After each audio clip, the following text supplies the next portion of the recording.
He found out he still had 80 years left to live, so he jumped from 100 meters up and landed right on a truck. After learning from the last time, he raised the height to 10,000 meters and was caught by an airplane on the way down. Of course, not everyone was that lucky. Take Courtney, for example, urged on by her friends. She also downloaded the app that predicts death. Says I only have 3 hours to live.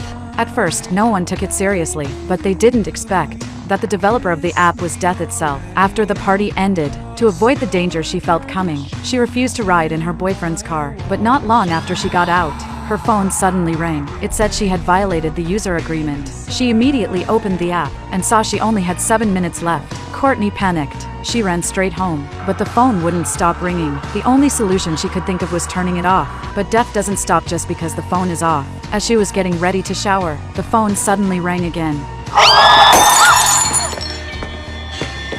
A mysterious force lifted her into the air. As the countdown hit 0, Courtney died completely. At the same time, her boyfriend was in a car accident. A thick tree branch pierced straight into the passenger seat. If Courtney hadn't gotten out, she would have died even worse. The next day, her boyfriend was taken to the hospital, but he refused surgery to insert a metal plate in his leg because the app showed he had less than 20 hours left to live. But I didn't believe it at all. I told him it was just a prank by the developer. Then he returned to his hospital room. I shared what happened with my coworkers. Curious, they all downloaded the app. They all had decades left. But when it was my turn, I only had 2 days left. At first, I didn't take it seriously, but what happened next made me believe completely. The next day, Courtney's boyfriend was about to have surgery. He saw he had less than 3 minutes left, so he decided to avoid the operation. But his phone rang. It said he had violated the terms of use. Just as he felt confused, he suddenly saw in the mirror a man in black standing behind him. But when he turned around, no one was there.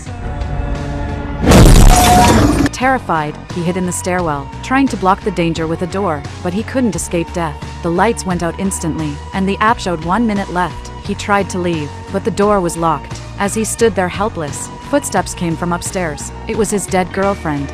Court?